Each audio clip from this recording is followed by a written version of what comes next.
मित्रांनो, शालिनी भक्तिसागरमध्ये तुमचे मनपूर्वक स्वागत आहे। तर मित्रांनो, आज आपण या व्हिडिओच्या माध्यमाने ऐकणार आहोत श्री स्कंद महापुराण। अतिशय छान छान कथा आहेत या स्कंद महापुराणामध्ये।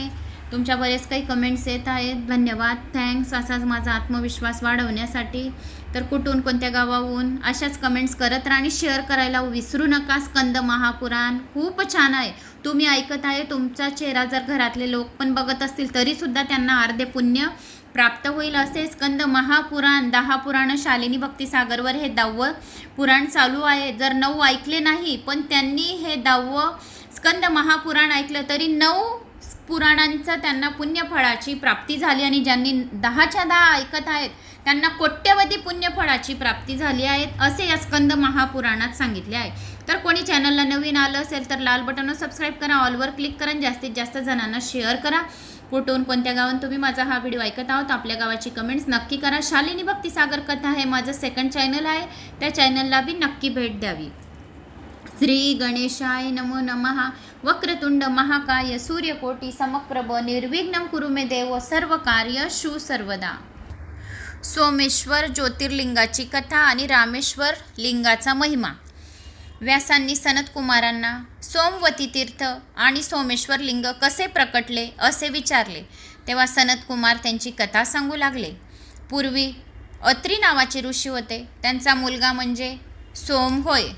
अत्री मुनींनी उज्जैनीमध्ये दीर्घकाळ कठोर तपश्चर्या केली, त्यामुळे तेजोमय दिव्य ब्रह्मतेज नेत्रातून प्रकटले।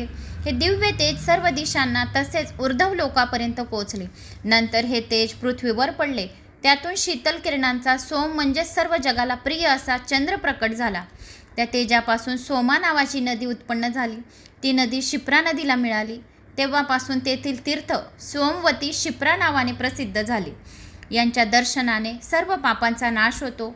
या ही कथा ऐकल्याने तरीसुद्धाही सर्व पापांचा नाश झाल्याशिवाय राहणार नाही।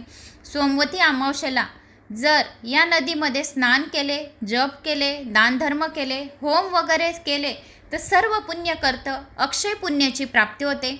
तिळाचे तर्पण केले, पिंडदान केल्याने पितरांची तृप्ती होते। जर सोमवारी अमावस्या आली तर हे तीर्थ गये समान होऊन जाते। आणि जर अमावस्या, सोमवार आणि वेतिपात हे 3 योग जर जुळून आले, सोमवार, अमावस्या आणि वेतिपात जर हे जुळून आले शिप्रा नदीच्या काठी, तर आल्यास या तीर्थक्षेत्री गयेपेक्षा सुद्धा शतपटीने म्हणजे 100 पटीने तुम्हाला जास्त अधिक पुण्यफळाची प्राप्ती होईल। पृथ्वीवर चंद्र आल्यावर सर्व देवांनी चंद्राची स्तुती केली। त्या चंद्राच्या तेजाने पृथ्वीपासून अनादी औषधांच्या रूपाने उत्पन्न झाले। पुढे सोमाने दीर्घकाळ कठोर तपश्चर्या केली, त्यामुळे प्रसन्न झालेल्या ब्रह्माने सोमाला अधिपती दिले। नंतर सोमाचा दक्ष राजाच्या 27 कन्येशी म्हणजे 27 नक्षत्रांशी विवाह झाला। काही दिवसांनी सोमवती अमावस्येला सोमराजा अवंतीपुरीला शंकराच्या दर्शनाला आले। तेथील पूजनेने त्यांच्या भक्तीने भगवान शंकर त्यांच्यावर प्रसन्न होऊन म्हणाले, हे सोम, माझ्या आशीर्वादाने तुझे शरीर खूप सुंदर बनेल आणि माझे हे लिंग आजपासून सोमेश्वर या नावाने ओळखले जाईल।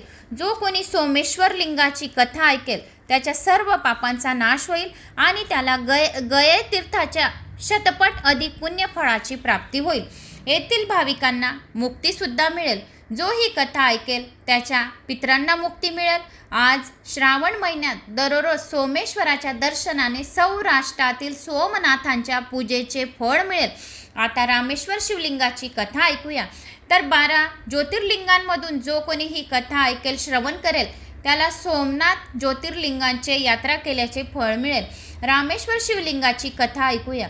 एकदा रामयुगामध्ये भगवान श्रीराम, सीता व लक्ष्मण उज्जैनीला आले होते। त्यांनी परशुरामांना तेथील पुण्यतीर्थाबद्दल विचारले, तेव्हा परशुराम म्हणाले, हे रामा, पुरातन काळची अवंती देशातील कुशस्थली ही भूमी आज उज्जैनी नावाने ओळखली जाते। येथे भगवान महाकाल यांचा निवास असतो। तेथे जाऊन तू आपल्या वडिलांसाठी पिंडदान कर। त्यानुसार श्रीरामचंद्रांनी पिंडदान केले व ते सर्व महाकालेश्वराच्या दर्शनास गेले। तेथे भगवान शंकरांचीच आकाशवाणी झाली। महाकालेश्वराच्या दर्शनाला प्रभू श्रीरामचंद्र पिंडदानासाठी गेले तर तेथे स्वयं भगवान शिवशंकरांनी म्हणजेच महाकालेश्वरांनीच आकाशवाणी केली। आकाशवाणी झाली ती अशी आकाशवाणी झाली, हे रामा, तू येथे तुझ्या नावाने माझ्या लिंगाची स्थापना कर. हे ऐकून रामाने तशी लक्ष्मणाला आज्ञा केली. त्यानुसार तेथे शिवलिंग स्थापन करून त्यांची पूजा करून श्री रामचंद्रजी, सीता व लक्ष्मण चित्रकूटात आले. आजही ते मनुष्य रामतीर्थामध्ये स्नान करून भक्तिभावाने रामेश्वर लिंगाची पूजा अर्चना करतो. जो कोणी त्यांची कथा ऐकतो रामेश्वर शिवलिंगाची सर्व पापांपासून मुक्तता होऊन त्याला विष्णुलोकची प्राप्ती होते. अंधकासुराची कथा. पुरातन काळी अंधकासूर नावाचा दैत्यांचा राजा होता. एकदा त्याने सूर युद्ध पुकारले. त्याने इंद्राला युद्धासाठी आव्हान केले. तेव्हा त्या युद्धात इंद्राने अंधकासुराच्या मुलाचा म्हणजेच कनक दानवांचा वध केला. हे पाहून अंधकासूर खूप चिडला.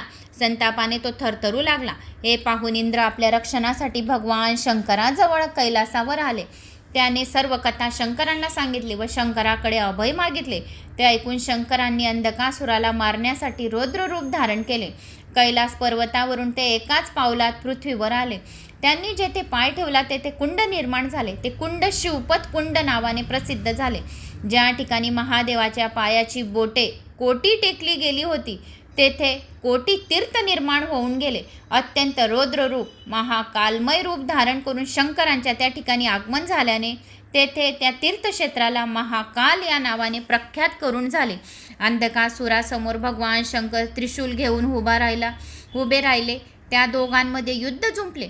अंधकासुराला शंकरांनी अनेक बाणांनी मारले. त्यांच्या सर्व शस्त्रांचा नाश केला. बाणांच्या मारामुळे अंधकासूर जखमी झाला.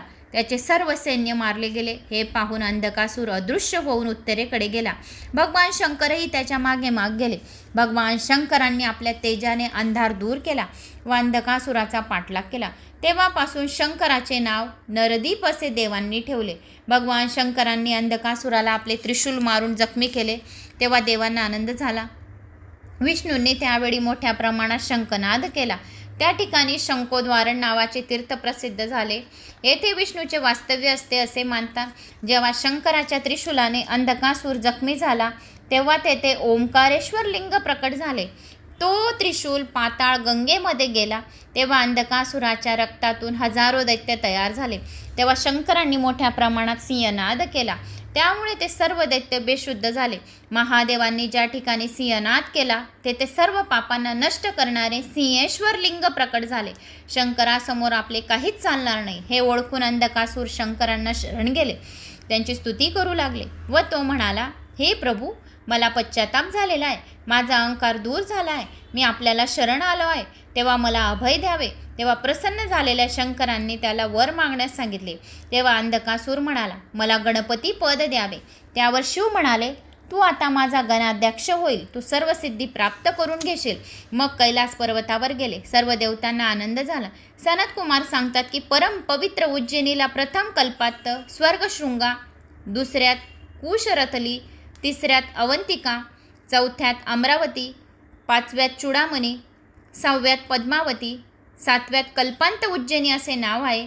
जो मनुष्य प्रांतसमयी, दुपारी, रात्री, संध्याकाळी या नामांचा निस्ता उच्चारसुद्धा ऐकतो करतो त्याला 7 जन्मांच्या पापांपासून मुक्ती मिळते. अशी उज्जैनी नगरीची कथा होती. उज्जैनी कनकशृंगादी नावाचा इतिहास काय आहे? व्यासांनी सनतकुमारांना विचारला. उज्जैनी या क्षेत्राला कुशस्थली, पद्यावती, अवंती, कनकशृंगा अशी नावं का पडली? त्यावर सनतकुमार सांगू लागले, एकदा शंकर व ब्रह्मदेव पृथ्वीवरील सुवर्ण शिखरांनी नटलेली नगरी पाहण्यासाठी आले. तेव्हा भगवान विष्णूंनी त्यांना पृथ्वीवर येण्याचा मानस विचारला. तेव्हा ते म्हणाले, अहो प्रभू, तुमचे वास्तव्य असलेल्या स्थानाबद्दल आम्हाला खूप प्रेम आहे. तुमच्याशिवाय आम्हाला सुख आनंद मिळत नाही. येथे आम्हालाही स्थान द्यावे. यावर भगवान विष्णू म्हणाले, हे ब्रह्मदेवा, आपण या पुरीच्या उत्तरेला वास्तव्य करावे आणि हे महादेवा, आपण या पुरीच्या दक्षिणेला वास्तव्य करावे. तुम्ही दोघांनीही या नगरीला सुवर्ण शिखरांची म्हटली आहे. म्हणून आजपासून ही पुरी कनकशृंगा नावाने ओळखली जाईल. या कनकशृंगेमध्ये ब्रह्मा, विष्णू आणि महेश यांच्या भक्तांची इच्छापूर्ती होते. कुशस्थली नाव पडण्यामागची कथा आता ऐका. एकदा सृष्टी रचना झाल्यावर ब्रह्मदेवांनी भगवान विष्णूचे ध्यान केले. तेव्हा विष्णू ब्रह्मदेवाजवळ आले व ध्यानाचे कारण विचारले. तेव्हा ब्रह्मदेवांनी विष्णूंना नमन केले व ते म्हणाले, हे प्रभू, मी सृष्टी रचना केली, परंतु आपल्याशिवाय या सृष्टीला स्थिरता लाभणार नाही. तेव्हा विष्णू भगवान म्हणाले की हे ब्रह्मदेवा, आपल्यापासून स्वतंत्र नसलेले पवित्र स्थान मला दाखवा. त्या जागी राहून मी या सृष्टीचे रक्षण करीन. तेव्हा ब्रह्मदेवांनी एक उंच जागी कुशदर्भ पसरले व यावर विष्णूंना विराजमान होण्यास सांगितले. तेव्हापासून विष्णूंचे नाव कुशेश्वर विष्णू असे पडले. तेव्हा भगवान विष्णूंनी आणि ब्रह्मदेवांनी त्या पुरीचे नाव कुशस्थली असे ठेवले. आता त्या पुरीचे नाव अवंती कसे पडले हे पाहूया. पुरातन काली एकदा देव असुरांकडून पराजित झाले व ते आश्रयासाठी मेरू पर्वतावरील ब्रह्मदेवाकडे गेले व ते सर्व देवांना घेऊन विष्णूंना शरण गेले व तेथे त्यांची स्तुती केली. तेव्हा आकाशवाणी झाली ती अशी, हे देवांनो, तुम्ही पृथ्वीवरील कुशस्थली नावाच्या क्षेत्री जाऊन राहा. तेथे शुभकर्म करा, त्या पुण्याईने तुम्हाला स्वर्ग मिळेल. त्यानुसार सर्व देवांनी केले. त्यांना स्वर्ग प्राप्ती झाली, जेथे प्रत्येक कल्पांमध्ये देवांचे, औषधींचे, प्राण्यांचे, तीर्थांचे पालन होते व नगर सर्वांचे अवन म्हणजेच रक्षण करते. म्हणून आजपासून याचे नाव अवंतीपुरी असे पडेल, असे देव म्हणाले. तेव्हापासून अवंती नावाने प्रख्यात झाली. आता उज्जैनी नाव पडण्याची कथा ऐकूया. खूप वर्षापूर्वी त्रिपुर या असुराने ब्रह्मदेवाकडून वर मागितला होता. तेव्हापासून तो देव, ऋषी, मुनी यांचे आश्रम यांना त्रास देऊ लागले. तेव्हा ब्रह्मदेवासह सर्व देव महाकाल क्षेत्री आले. तेथे त्यांनी शंकराची पूजा केली. तेव्हा महाकाल प्रसन्न झाले आणि त्रिपुराला मारण्यासाठी पाशुपात शस्त्र घेतले व त्रिपुरासुराचे 3 तुकडे केले. सर्व देवांनी आनंदाने जय जयकार केला. या ठिकाणी त्रिपुरासूर उत्कर्षपूर्वक जिंकला गेला. म्हणून या नगरीचे नाव उज्जैनी असे पडले. पुरातन काळी सूर आणि असुरांनी अमृत प्राप्तीसाठी समुद्र मंथन केले. त्यावेळी समुद्रातून महालक्ष्मी प्रकट झाली. ही लक्ष्मी महाकाल वनात निवास करू लागली.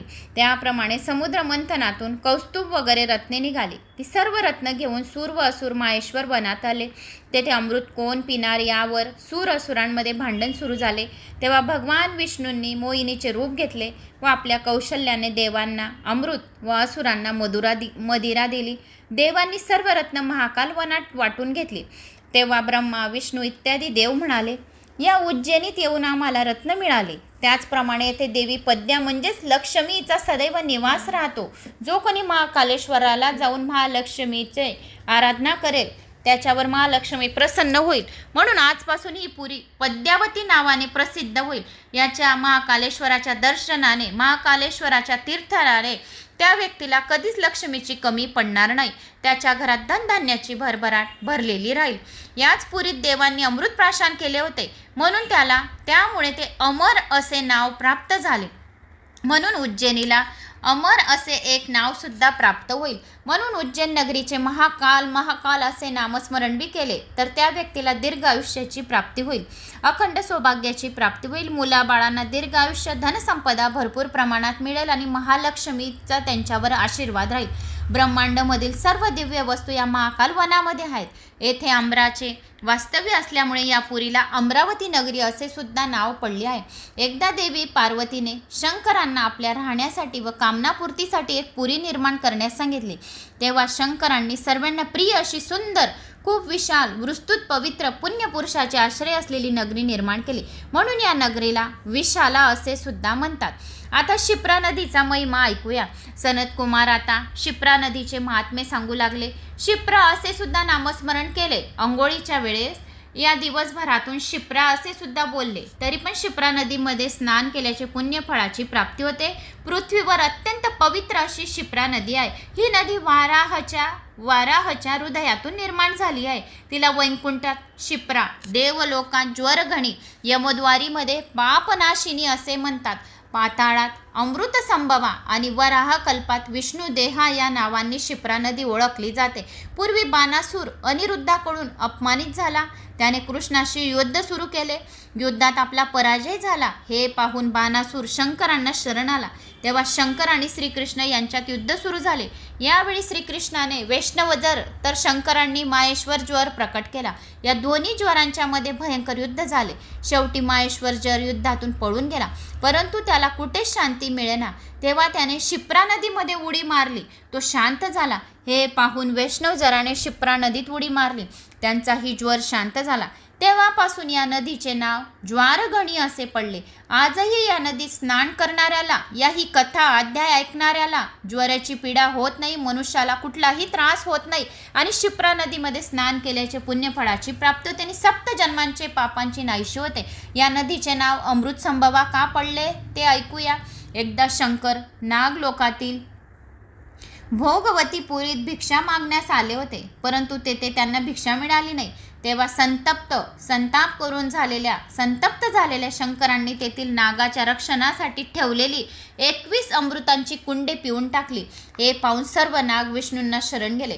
तेव्हा विष्णू म्हणाले, हे नागगणांनो, तुम्ही क्षिप्रा नदी स्नान करून देवादिदेव महादेव शंकराची पूजा करा, त्यामुळे तुमचे अमृत तुम्हाला परत मिळेल. त्यानुसार नागांनी तसेच केले.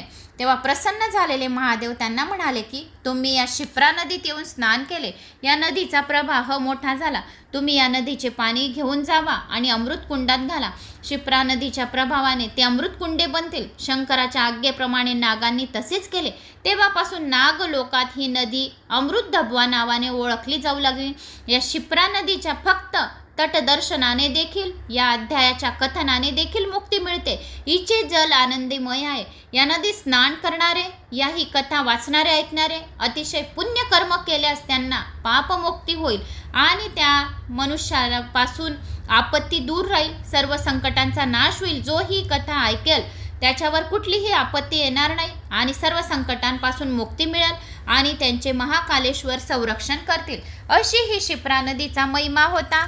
उज्जैनी नगरीचा महिमा होता. उज्जैनी नगरी शुकांदी नावाचा महिमा होता आणि त्याशिवाय अंधकासुराचा भगवान शंकरांनी कसा वध केला, सोमेश्वर रामेश्वर यांची महिमा होती. तर या महिमांचे वर्णन मी तुम्हाला सांगितले. वाल्मिकेश्वराची कहाणी, वाल्मिकेंनी कसे रामायण तयार केले काव्यशक्तीने, ते संपूर्ण मी तुम्हाला या व्हिडिओच्या माध्यमाने सांगितले आहे. तर मित्रांनो, मला अशी आशा आहे तुम्हाला माझा हा व्हिडिओ आवडला असेल. आवडल्यास लाईक शेअर सबस्क्राईब नक्की करा. कुठून कोणत्या गावात तुम्ही माझा हा व्हिडिओ ऐकत आहोत आपल्या गावाची कमेंट्स करायला विसरू नका. जय श्री महाकाल कमेंट्स बॉक्समध्ये करा. महाकाल आपले दीर्घ आयुष्यच करतील. जय श्री